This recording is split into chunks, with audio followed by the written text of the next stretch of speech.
Educational institute بہت بنے ہوئے ہیں.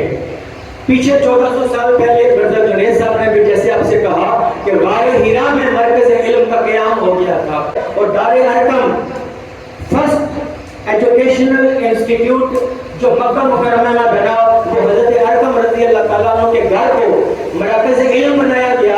اور جب مائگریٹ ہجرت کر کے مدینہ منورہ گئے مسجد نبوی کے ساتھ اصحاب صفا یہ سیکنڈ ایجوکیشنل انسٹیٹیوٹ تھا جسے آقا علیہ السلام نے قائم کیا. اب آج جس معاشرے کے اندر ہم دیکھ رہے ہیں کہ ایجوکیشنل انسٹیٹیوٹ تو بہت ہے لیکن ہم گراوٹ کا شکار ہیں. اس امت کو عروج نہیں مل رہا، ہم اوپر نہیں جا رہے، ہم تنزلی کا شکار کیوں ہیں؟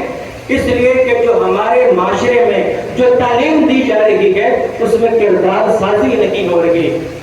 قرآن مجید بیان کرتا ہے کہ علم وہ ہے کہ علم جب انسان کے اندر آتا ہے اس کے اندر خدا خوفی پیدا ہوتی ہے.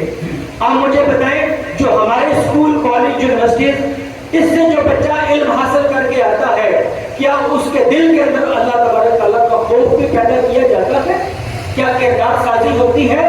کیا وہ والدین کا ادب اور احترام کرنے والا ہوتا ہے؟ نہیں. تو قرآن مجید جو کریکٹرسٹک بیان کرتا ہے، کریکٹرسٹک آف نالج، جو علم کی خصوصیات جو قرآن بیان کرتا ہے وہ ایک کریکٹرسٹک، ایک خصوصیت خدا خوفی ہے.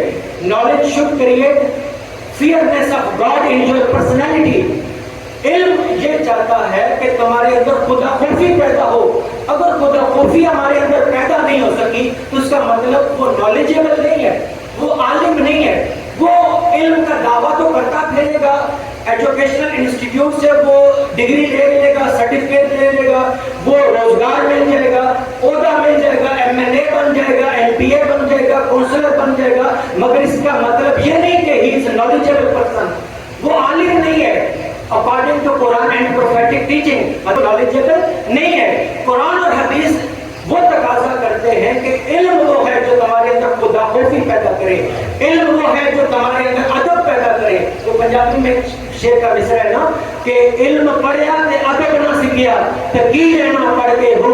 وہ علم جو تمہارے اندر ادب کو کریٹ نہ کر سکے، تمہاری پرسنالٹی کے اندر بڑوں کا ادب نہ آ سکے تو اس علم کا کوئی فائدہ نہیں ہے. تو مناج القرآن وہ علم دینا چاہتی ہے، وہ کردار سازی پر فوکس کرے گی کہ آپ کے اندر تنگ نظری کا خاتمہ ہوگا، آپ براڈ مائنڈڈ پرسنالٹیز بنیں گے، آپ کے اندر خدا خوفی پیدا ہوگی، آپ بڑوں کا ادب کر سکیں گے، احترام کر سکیں گے، آپ دوسروں کو قبول کریں گے، دوسرے مسلک، دوسرے مذہب، دوسری اوپینین رکھنے والے بندے کا بھی آپ احترام کریں گے.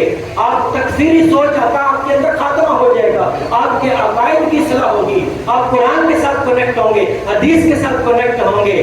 تو اللہ تبارک تعالیٰ نے اتنا بڑا کرم کیا کہ شیخ الاسلام ڈاکٹر محمد طاہر القادری مرکز اللہ غازی کے ذریعے جو 25,000 مراکز علم کا قیام کیا جا رہا ہے تو عوام سے بھی التماس کہ آپ لوگ بھی مراکز علم کا حصہ بنیں اور اپنے آپ کو علم والوں کی فہرست میں اپنا نام لکھائیں. اللہ تبارک تعالیٰ ہم سب کی محنتوں کو اور ہماری کاوشوں کو اور ہمارے عزائم کو اللہ تبارک تعالیٰ اپنی بارگاہ میں قبول منظور فرمائے. وما علینا الا البلاغ المبین.